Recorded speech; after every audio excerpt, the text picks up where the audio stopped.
बात करेंगे भव्य और दिव्य महाकुंभ की। प्रयागराज में महाकुंभ मेला के दौरान भारी उत्साह इस समय देखा जा रहा है। संगम नगरी में साधु संतों और श्रद्धालुओं की भीड़ इस समय उमड़ रही है। लाखों लोग पवित्र संगम में आस्था की डुबकी हर रोज लगा रहे हैं और अब तक ये पूरा आंकड़ा जो है वो 52 करोड़ से अधिक पहुंच चुका है और मेला क्षेत्र में सुरक्षा और स्वच्छता के कड़े इंतजाम किए गए हैं ताकि श्रद्धालुओं को कोई भी परेशानी यहां पर ना हो। साधु संतों ने भी इस अवसर पर धार्मिक अनुष्ठान किए हैं, भक्तों को आशीर्वाद दिया है।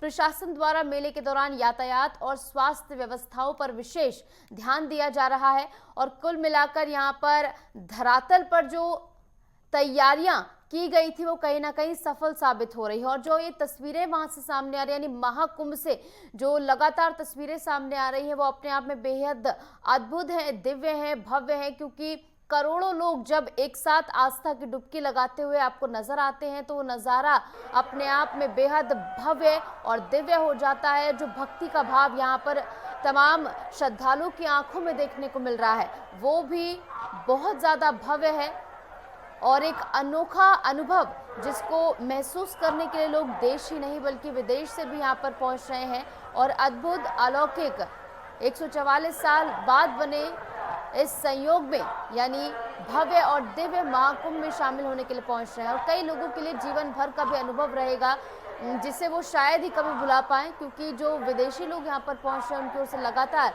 यही कहा जा रहा है कि डिवाइन यानी कि अद्भुत है ये पूरी भावना, ये जो पूरा एहसास यहाँ पर पहुंचने के बाद एक भक्ति महसूस होती है, एक उत्तेजना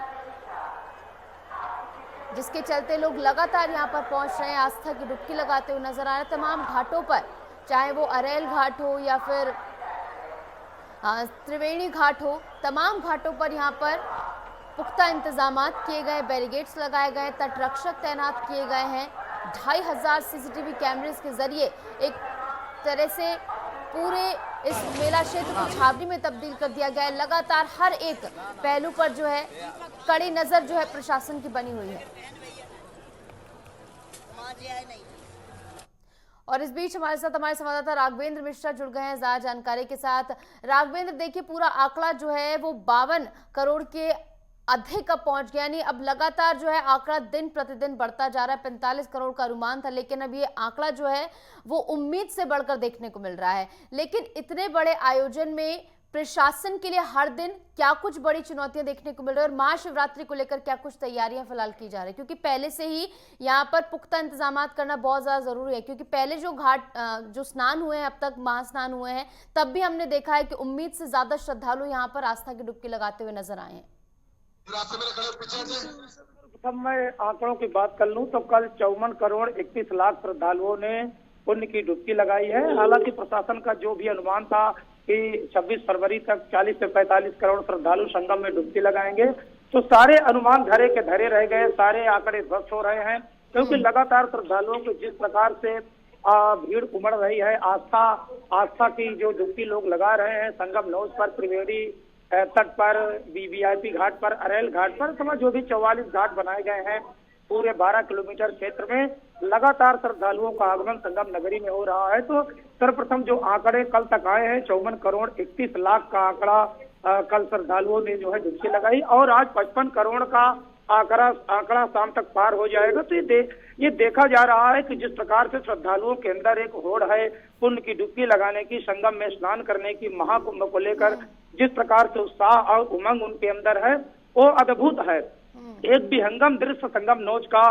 सुबह प्रातः काल से लेकर शाम तक दिखाई देता है, इसीलिए दुनिया पूरी लालायित है, दुनिया पूरी तरह से आतुर है पुण्य की डुबकी लगाने के लिए, क्योंकि 144 साल बाद का जो सहयोग बना है वो कोई भी व्यक्ति इसमें अछूता नहीं रहना चाहता है, हर कोई इसका भागीदार बनना चाहता है, हर कोई इसका साक्षी बनना चाहता है।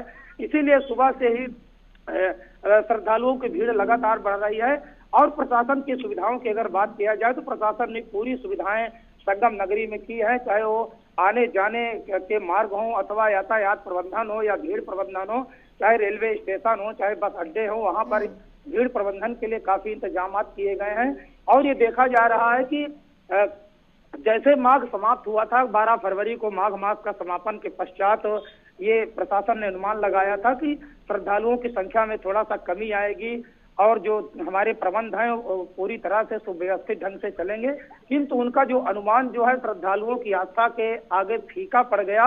इसीलिए लगातार जो है श्रद्धालु संगम नोज पर पहुंच रहे हैं, पुण्य की डुबकी लगा रहे हैं। देश के कोने कोने से हर राज्यों से आ रहे हैं।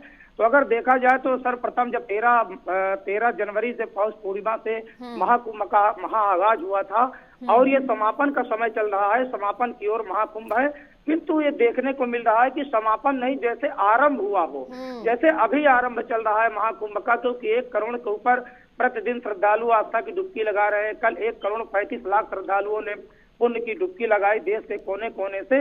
और दूसरी बात, उनको भले 4-5 किलोमीटर या 10 किलोमीटर पैदल चलना पड़ रहा हो, किंतु उनके अंदर किसी प्रकार का जो उत्साह में वृद्धि है उसमें कमी नहीं हो रही है। लगातार उत्साह वर्धित हो रहे हैं व्यक्ति साथ में जाने के लिए, पैदल चलने के लिए। हालांकि कुछ लोगों से अगर बात की गई, कल भी बात की गई, परसों भी बात की गई कि थके हारे हैं, उनका जो है क्यों बाद में आए, अभी ज्यादा समय है, किंतु एक जो अंदर एक भाव पैदा है महाकुंभ को लेकर, एक श्रद्धा की डुबकी लगाने के लिए, वो अद्वितीय है, अलौकिक है। इसलिए श्रद्धालु लगातार संगम नोज पर पहुंच रहे हैं और आस्था और पुण्य की डुबकी लगा रहे हैं। रेलवे प्रशासन ने भी जो दिल्ली में घटना हुई उससे सबक लिया है और जो जितने भी 9 स्टेशन जो प्रयागराज क्षेत्र में बनाए गए हैं, संगम स्टेशन को तो हालांकि बंद कर दिया गया है। 26 फरवरी तक वहां का यातायात प्रबंधन पूरी तरह से बंद कर दिया गया है, क्योंकि वहीं पर भीड़ ज्यादा जमा होती है। तो रेलवे का आवागमन बंद किया गया है, किंतु जो 8 स्टेशन बने हैं उनको सुचारू रूप से संचालित किया जा रहा है। कल ही रेलवे विभाग ने 266 स्पेशल ट्रेनों का संचालन किया था, जिससे श्रद्धालुओं को आने जाने में कोई कमी नहीं हो रही है। तो एक प्रकार से जिस प्रकार से आस्था का जन सैलाब उमड़ रहा है, एक ये देखने अलौकिक और अद्भुत लग रहा है। और लोगों की आस्था की अगर बात किया जाए, उनके मन की जो भावना है उसकी अगर बात किया जाए, तो एक पुण्य की डुबकी लगाने के लिए दूर दराज से लोग पहुंच रहे हैं, चाहे बूढ़े हों, चाहे बुजुर्ग हों, चाहे महिलाएं हों, चाहे बच्चे हों। न उनको थकान का आभास हो रहा है, न किसी प्रकार की चिंता उनके मस्तिष्क में दिखाई दे रही, न मन में दिखाई दे रही है। एक प्रकार का जय घोष, हर हर गंगे, शिव जी का जय घोष, हर हर महादेव के जय घोष से लोग आगे बढ़े जा रहे हैं और आस्था और पुण्य की डुबकी लगा रहे हैं। जी बिल्कुल, आपने एकदम सटीक बात कही राघवेंद्र कि हर दिन एक नया आरंभ यहाँ पर देखने को मिल रहा है, क्योंकि जो उत्साह और उमंग यहाँ पर श्रद्धालुओं की आंखों में देखने को मिल रही है वो अपने आप में बेहद भव्य और दिव्य है। और एक बड़ा सवाल जो मन में उठता है ये भी कि इतने बड़े 4000 से भी ज्यादा स्क्वायर फीट के इस पूरे मेला क्षेत्र में जो है स्वच्छता व्यवस्था को बनाए रखने के लिए क्या कुछ कदम उठाए जा रहे हैं, किस तरीके से इसे सुचारू रूप से चलाया जा रहा है? जी बिल्कुल, अगर स्वच्छता की बात किया जाए तो योगी सरकार ने महाकुंभ प्रारंभ होने के पहले ही स्वच्छ, दिव्य, भव्य और हरित कुंभ की जो कल्पना की थी वो पूरी तरह से साकार हो रही है, क्योंकि आज 37वां दिन है और जगह जगह पर जो स्वच्छता कर्मी हैं तो 24 घंटे लगे हैं कि कहीं कोई दिक्कत ना हो, कहीं कोई कचरा अगर है तो उसको तुरंत साफ किया जाता है। हालांकि श्रद्धालुओं की भीड़ इतनी ज्यादा है, उसके बावजूद स्वच्छता कर्मी लगातार लगे हुए हैं। थोड़ा सा भीड़ का जो अगर भीड़ कहीं कम होती है या जगह मिलती है तो लगातार स्वच्छता कर्मी सफाई करने के लिए जो है पूरी तरह से तत्पर है। तो जो 4000 हेक्टेयर में क्षेत्रफल में जो मेला क्षेत्र विस्तारित किया गया है, जो बसाया गया है, वो 44 जो घाट बनाए गए हैं, अथवा जो मेला क्षेत्र का क्षेत्रफल है, चाहे अरैल क्षेत्र हो, चाहे झोसी क्षेत्र हो, चाहे छतनाग हो, अथवा फाफामऊ क्षेत्र हो या सेक्टर 1, 2, 3 हो जो परेड ग्राउंड की तरफ है, तो चारों तरफ लगभग 15,000 स्वच्छता कर्मियों को 24 घंटे तैनात किया गया है कि कहीं भी कोई कचरा ना दिखाई दे, ना किसी प्रकार का कोई अस्वच्छता दिखाई दे। इसके लिए वो लगातार तत्पर हैं और श्रद्धालु जिस मार्ग से चल रहे हैं, अगर कोई कचरा थोड़ा सा हो भी जाता है उसको तत्काल उठाया जाता है। जो 1.5 लाख शौचालय बनाए गए हैं उनकी भी स्वच्छता के लिए हर घंटे उसको स्वच्छ किया जाता है। तो स्वच्छता की अगर बात किया जाए तो पूरा मेला परिक्षेत्र, पूरा कुंभ क्षेत्र पूरी तरह से स्वच्छ और सुरक्षित है। इसीलिए स्वच्छता कर्मियों को पिछले जो 2019 नर्मदा कुंभ हुआ था, स्वच्छता कर्मियों के जो है पैर पखारे थे नरेंद्र मोदी जी ने। और ये स्वच्छता का जो कीर्तिमान बनाने का जो आयोजन था मेला प्राधिकरण का, शनिवार और रविवार को रखा गया था कि 15,000 स्वच्छता कर्मी एक साथ जुटकर पूरे मेला क्षेत्र की सफाई करेंगे, जिसको Guinness of world book record में दर्ज किया जाएगा। किंतु वीकेंड संडे होने की वजह से शनिवार और रविवार को ये कार्यक्रम स्थगित कर दिया गया था। बढ़ती संख्या श्रद्धालुओं को देखते हुए अभी ये कार्यक्रम अगले दिनों के लिए घोषित किया जाएगा, जैसे श्रद्धालुओं की संख्या थोड़ा कम होगी, क्योंकि सारे जो स्वच्छता कर्मी हैं सफाई में ही व्यस्त हैं, श्रद्धालुओं की सुविधा के लिए ही व्यस्त किए गए हैं। तो स्वच्छता पूरी तरह से सुव्यवस्थित दिख रही है, अच्छी दिख रही है। स्वच्छता पूरे मेला क्षेत्र में कहीं भी अस्वच्छ वातावरण का तिनका भी नहीं दिखाई दे रहा है। पूरी तरह से मेला से क्षेत्र स्वच्छ है। इसीलिए जो भी श्रद्धालु यहाँ पर आते हैं, जब उनसे स्वच्छता की बात की जाती है तो योगी सरकार की व्यवस्था की प्रशंसा तो करते ही नजर आते हैं, साथ ही साथ स्वच्छ कुंभ की भी व्यवस्थाओं को लेकर वो बार बार प्रशंसा करते हैं। इतना स्वच्छ महाकुंभ हमने कभी नहीं देखा है, चाहे वो पहली बार आया हो अथवा दूसरी बार आया हो। जो भी श्रद्धालुओं को मुख से सुनाई देता है उसको लेकर ऐसा लगता है कि महाकुंभ क्षेत्र पूरी तरह से सुरक्षित है, दिव्य है, भव्य है और हरित है। बिल्कुल, और इस इतने बड़े आयोजन में हर एक की भूमिका बहुत ज़्यादा अहम है। सेवा मित्र हो या फिर तमाम प्रशासनिक अमला हो, सभी की भूमिका इसमें बहुत ज़्यादा अहम है। इसी के साथ बात की जाए, अब तक हमने देखा है कई गणमान्य जन यहाँ पर पहुंचे हैं, चाहे वो प्रधानमंत्री नरेंद्र मोदी हो, महामहिम राष्ट्रपति हो, विपक्ष के नेता अखिलेश यादव हो, वो भी यहाँ पर पहुंचे थे। आने वाले दिनों में, क्योंकि अब कुछ ही दिन शेष है, तो और कौन कौन से गणमान्य जनों के यहाँ पर पहुंचने की आशंका है राघवेंद्र?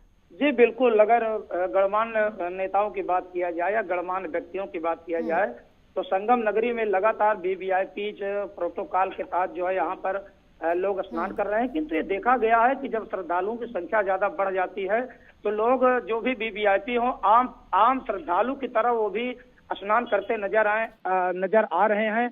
और अगर आज की बात किया जाए तो आंध्र प्रदेश के डिप्टी सीएम पवन कल्याण, जो एक एक्टर भी रहे हैं, सिने स्टार रहे हैं, उनका भी आज आगमन होगा। 10:30 बजे वो संगम में त्रिवेणी में पुण्य की डुबकी लगाएंगे। साथ ही साथ महाराष्ट्र के राज्यपाल का भी आज आगमन होना है। उसके साथ साथ जो भी सांसद हैं, जो विधायक हैं, देश के कोने कोने से हर राज्यों के आज उनका आगमन होना है। 8-10 वीआईपी का संगम नगरी में स्नान होना है, त्रिवेणी में स्नान होना है। साथ ही साथ कल 19 जो फरवरी है, उस दिन जो कांग्रेस के नेता हैं अजय राय, जो उत्तर प्रदेश के अध्यक्ष है, उनका भी कल स्नान होना है। अपनी टीम के साथ वो स्नान करेंगे। तो एक क्रम देखा गया है, चाहे पक्ष के नेता हों, चाहे सत्ता पक्ष के हों अथवा विपक्ष के हों, सब आस्था की डुबकी लगाने के लिए आतुर हैं, संगम नगरी में आ रहे हैं। हालांकि व्यवस्थाओं की बात करना, जैसे अखिलेश यादव जी आरोप लगाते हैं कि महाकुंभ जो है कुंभ व्यवस्था का शिकार है, वहां पर कोई व्यवस्था नहीं है, किंतु उनके कहने से नहीं हो जाता है। आस्थावान जो व्यक्ति हैं, जो श्रद्धालु वहां पर पहुंच रहे हैं, वो उनकी सारी बातों को जो है एक सिरे से नकार रहे हैं, क्योंकि महाकुंभ में जो आस्था का जन सैलाब उमड़ा है वो देखने से पता चलता है कि विपक्ष अपनी जो भी राजनीतिक रोटियां सेकना चाहता हो अथवा जो 27 का चुनाव आ रहा है उसके तहत अगर किसी प्रकार का प्रोपोगंडा फैला रहा हो, किंतु सनातन पर ये सारे आक्षेप, सारे आरोप प्रत्यारोप सब बिल्कुल नकारा साबित हो रहे हैं। तो वीवीआईपी का भी आगमन हो रहा है, सब लोग यहाँ पर पुण्य की डुबकी लगा रहे हैं। डीके शिव कुमार, जो कर्नाटक के चीफ डिप्टी सीएम है, वो भी यहाँ पर पुण्य की डुबकी लगा चुके हैं, संगम में स्नान कर चुके हैं। कांग्रेस की बात किया जाए तो पूर्व मुख्यमंत्री मध्य प्रदेश दिग्विजय सिंह और सचिन पायलट ये भी पुण्य की डुबकी लगा रहे हैं। और यहाँ की व्यवस्था को देखकर उन्होंने भूरी प्रशंसा भी किया है अच्छी व्यवस्थाओं को लेकर। तो चाहे सत्ता पक्ष हो, चाहे विपक्ष पक्ष हो, चाहे अन्य श्रद्धालु हो अथवा जो भी सनातन से जुड़ा हुआ व्यक्ति है, हर कोई त्रिवेणी में डुबकी लगाना चाहता है और महाकुंभ की इस अद्भुत और अलौकिक छटा से साक्षात्कार करना चाहता है। यहाँ संगम नगरी पर जो है आकर अपने अनुभवों को साझा करना चाहता है और साझा कर भी रहे हैं। तो ये वीवीआईपी का जो आगमन हो रहा है लगातार हो रहा है, बढ़ती संख्या भी श्रद्धालुओं की लगातार पहुंच रही है। उसके साथ साथ वीवीआईपी का भी आगमन हो रहा है। तो आज भी वीवीआईपी जाएंगे, पुण्य की डुबकी लगाएंगे और यहाँ की दिव्य और भव्य छटा से जो की अनुभूति साझा करेंगे और उससे रूबरू होंगे। तो ये महाकुंभ का जो आयोजन है वास्तव में बहुत ही दिव्य भव्य है। इसीलिए पूरी दुनिया के लोग यहाँ पर खींचे चले आते हैं। हर सनातन प्रेमी, हर हिंदू जो व्यक्ति है जिसके अंदर एक आस्था का जो सैलाब उमड़ रहा है महाकुंभ को लेकर, 144 साल बाद बनने वाले सहयोग को लेकर, तो जो भी यहाँ पर आता है वो यहाँ की छटा, यहाँ की दिव्यता, यहाँ की भव्यता से रूबरू होता है और उसके बाद अपनी जो है अनुभव यहाँ की साझा करता है। यहाँ की व्यवस्थाओं को देखकर, यहाँ की स्वच्छता को देखकर, यहाँ की हरितता को देखकर और यहाँ जो सकारात्मक ऊर्जा को लेकर वो अपने घर जाता है, आध्यात्मिक ऊर्जा को जो लेकर जाता है उसको अपने परिवार में भी जो है साझा करता है। तो राजनीतिक पक्ष की बात अलग है, राजनीतिक दृष्टिकोण से लेकिन इसके बावजूद तीर्थराज में जो है सत्ता पक्ष से लेकर विपक्ष के यहाँ पर तमाम गणमान्य जन पहुंच रहे हैं, अपने हिस्से का पुण्य यहाँ पर आकर प्राप्त कर रहे हैं, आस्था की डुबकी लगा रहे हैं। बेहद भव्यता और दिव्यता के साथ ही पूरा आयोजन जो है, मेला जो है वो धरातल पर भी उतरा है, क्योंकि व्यवस्थाएं यहाँ पर जो है पूरी पुख्ता की गई हैं। फिलहाल बहुत बहुत शुक्रिया राघवेंद्र हमारे साथ जुड़ने के लिए, तमाम जानकारी हमारे साथ साझा करने के लिए।